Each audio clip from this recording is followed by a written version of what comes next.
Assalamualaikum warahmatullahi wabarakatuh. Hai semuanya, balik lagi nih di channelnya Puskesmas Nagreg dengan acara Obras. Apa itu Obras, Bu? Obrolan santuy Puskesmas. Ya, nah hari ini kita kedatangan teman sharing yang baru lagi nih, yang sudah cantik, berkacamata juga, terus juga kerudungnya warna-warni bermotif, bajunya putih. Terima kasih. Nah, sebelum kita ke tema, kita akan perkenalan dulu nih, karena kan ada yang belum tahu mungkin ya, ibu, bapak, adik, kakak dan semuanya. Boleh nih perkenalan dulu, siapa pun namanya. Bismillahirrahmanirrahim. Assalamualaikum warahmatullahi wabarakatuh. Waalaikumsalam warahmatullahi Nama wabarakatuh. saya Ira Dewi Ekawati. Kebetulan di Puskesmas Nagreg ini sejak 2013. Wow. Jadi berapa tahun ya? 13 sekitar 7 tahun. 7 tahun ya. Oke. Ya. Wah, sudah melanglang. Kebetulan sekarang di Puskesmas KB Di Puskesmas Nagreg memegang program KB. Wah, berarti untuk per-KB-an gitu ya. ya cukup. Tahun bekerjanya, namanya siapa, dan pemegang program apa sudah dikenalkan ya. Nah, sebelumnya juga perkenalan, nama saya Irma, saya petugas promosi kesehatan. Mungkin sudah tidak bosan ya bertemu di podcast sebelumnya dengan saya. Nah, untuk kali ini sesuai dengan teman sharing yang baru ini, kita akan membahas tentang tema apa, Bu? Cerdas ber-KB dengan memilih waktu yang tepat. Nah, berarti ber-KB itu harus ada waktu yang tepat dan harus cerdas. Benar nggak, Bu? dong. Nah, benar banget. Nah, sebelumnya karena kan di luar sana masih banyak banget ibu yang belum tahu mungkin ya KB itu apa sih gitu. Nah, sekarang boleh dijelasin nggak, Bu, sedikit nih ke masyarakat di luar sana, KB itu apa? Baiklah. Ber-KB ya, KB sendiri yaitu merupakan suatu program ya yang singkatannya itu keluarga berencana. Oke. Nah, ini merupakan salah satu program nasional ya yang di dalamnya yaitu untuk mengatur kelahiran sang anak. Oh, jadi ada aturan di program itu, sudah ada aturan yang harus seperti Ada. apa? Jadi KB itu salah satu program dari KIA juga sebenarnya, iya. Kesehatan Ibu dan Anak. Iya. Cuma terusannya dari kesehatan ibu Ya. setelah melahirkan. Oh, setelah melahirkan. Nah, terus tujuannya itu apa sih, Bu? Dan kenapa masyarakat tuh harus, misalnya nih ada yang belum tahu, kenapa sih harus ber-KB? Padahal kan misalnya nih, Bu, ada yang memang anaknya pengen setahun satu atau beberapa Iya. tahun sekali gitu. Nah, itu Ya, kenapa? setiap program pasti punya tujuannya. Oke, benar sekali. KB ini diantaranya tujuannya yaitu untuk menekan laju pertumbuhan penduduk Oke. yang di negara kita ya, Iya. maksudnya. Terus yang keduanya yaitu untuk mengatur, merencanakan tentang kelahiran anak. Oke. Nah, kan di sini masalah di kita itu masih banyak jumlah anak Iya. ya yang banyak atau usia reproduksi yang belum siap Sewaktunya tapi sudah. Tapi ini masuk ke program KB ini tentunya harus melewati dulu pernikahan. Oke, berarti yang belum nikah nggak boleh ya, Bu ya? Ya nggak boleh, jelas. Dalam Islam pun tidak boleh ya.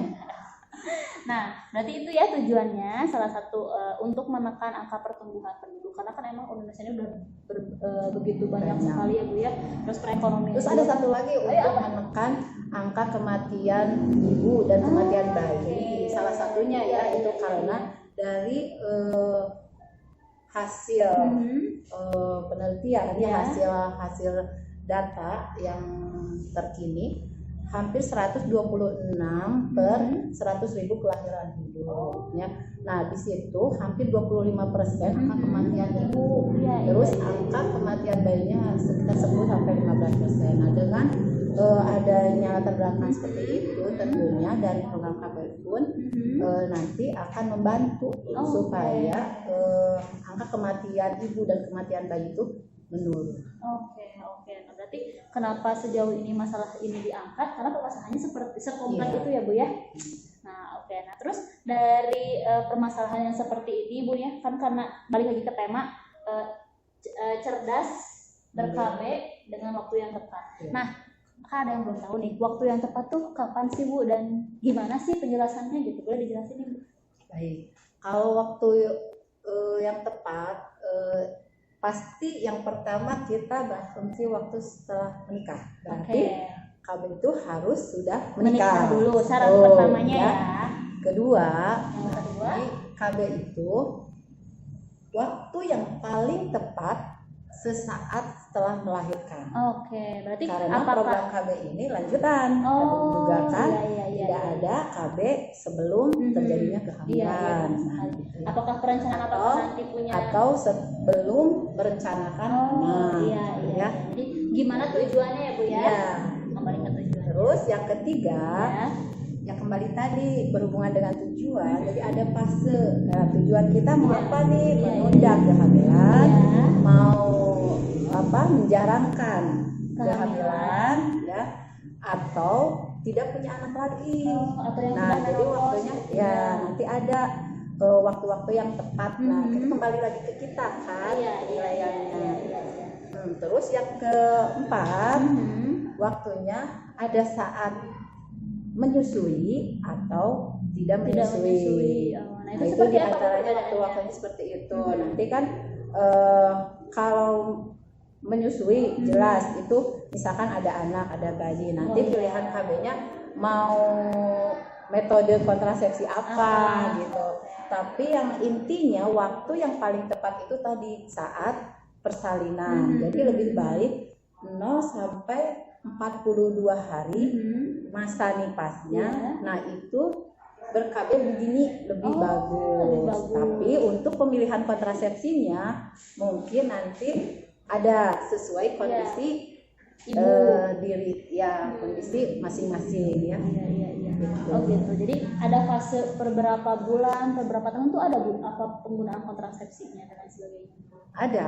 Kalau masalah penggunaan kontrasepsi mungkin tidak dibahas sekarang ya. Nanti kita bahas di next selanjutnya. Karena tapi saat ini mungkin kita membahas waktunya dulu. Waktunya kan yang tepat.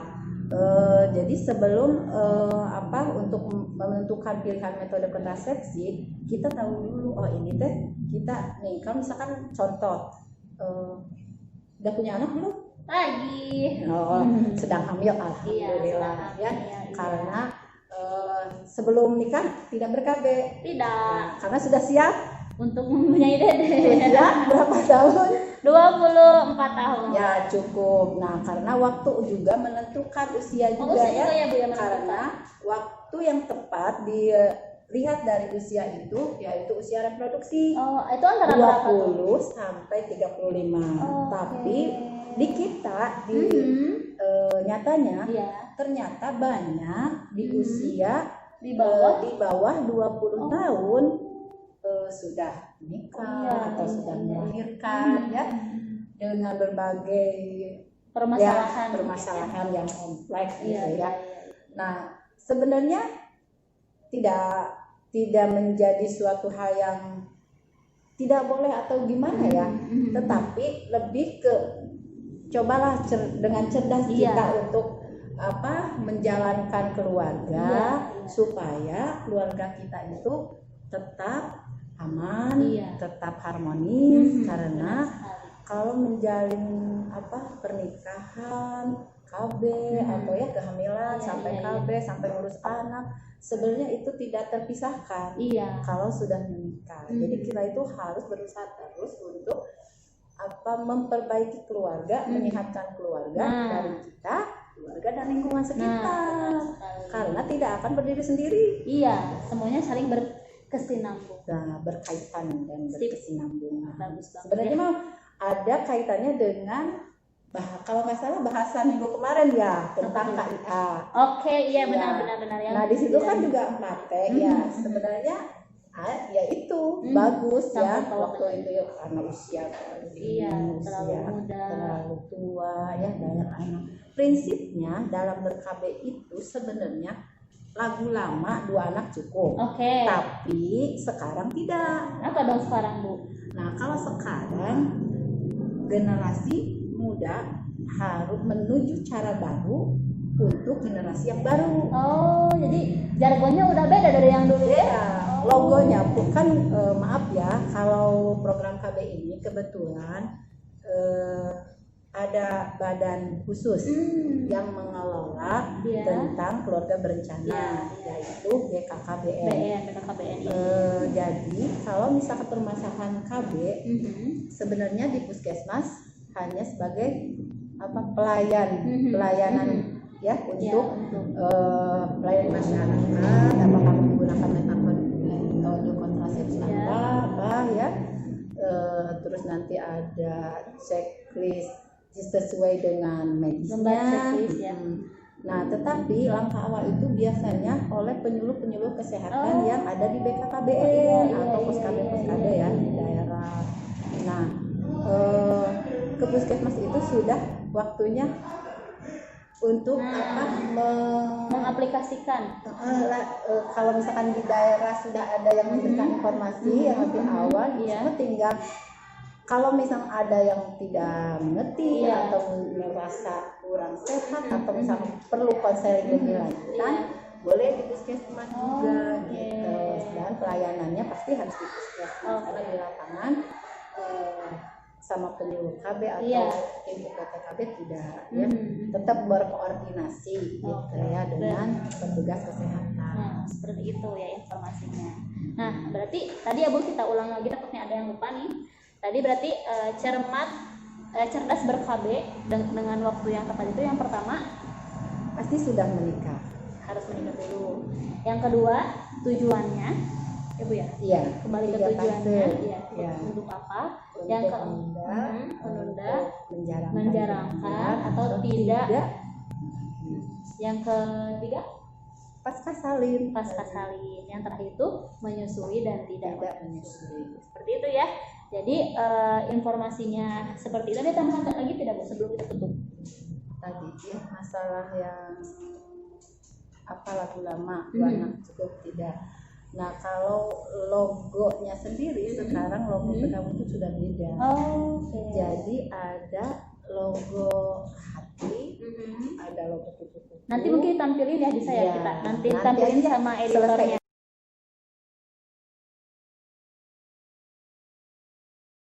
Kalau misalnya masyarakat ada yang mau ber-KB, ada jamnya nggak sih Bu di puskesmas setiap hari apa, jam berapa sampai jam berapa?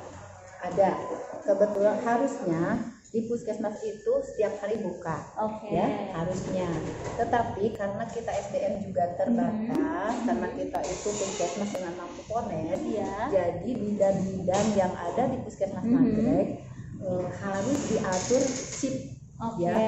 Nah, untuk pelayanan kesehatan ibu dan anak termasuk KB pun di sini diatur sesuai jadwal bidannya. Yang selama ini berlangsung, kalau suntik KB itu sebenarnya bisa tiap hari, tapi lebih difokuskan di hari Kamis ya dan Sabtu. Nah, untuk yang IUD sama implan lebih fokuskan hari Kamis saja. Kalau pil, kondom, suntik, yang lainnya bisa konseling, itu bisa di hari Sabtu. Di hari lainnya. Nah itu ya, dicatat jadwalnya, jangan lupa. Siapa tahu nanti ada keluarganya atau tetangganya mungkin ya Bu ya, yang akan ber-KB ke puskesmas Nagreg, itu sudah ada jadwalnya tadi dibilang. Satu lagi. Oh iya, boleh. Dipesan. Kalau untuk peserta BPJS semuanya gratis.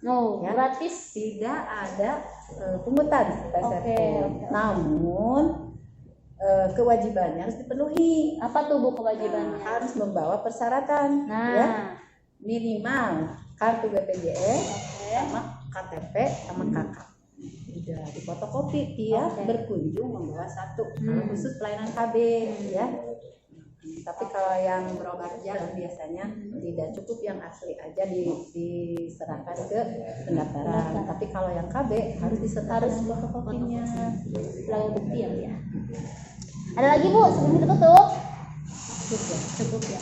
Oke, nih jangan lupa tadi sampaikan, mohon dicatat, siapa tahu informasinya begitu penting ya, supaya nanti bisa di waktu untuk ber-KB, tadi jam-jamnya juga waktu-waktunya, hari apa dan sebagainya. Juga jangan lupa nih, kita punya akun sosial media lainnya seperti Instagram kita ada puskesmas_nagrek 19, jangan lupa di follow. Terus juga ada Facebook, Facebooknya Puskesmas Nagrek, jangan lupa di add juga. Dan jangan lupa ini akun channel YouTube kita Puskesmas Nagrek, jangan lupa di apa Bu? Like, comment, subscribe, dan jangan lupa di share ke semua sosial media kalian supaya bisa bermanfaat untuk orang lain. Oke? Nah, dari kita mungkin sekian. Mohon maaf bila ada kesalahan. Wabillahi taufiq wal hidayah. Wassalamualaikum warahmatullahi wabarakatuh. Dadah.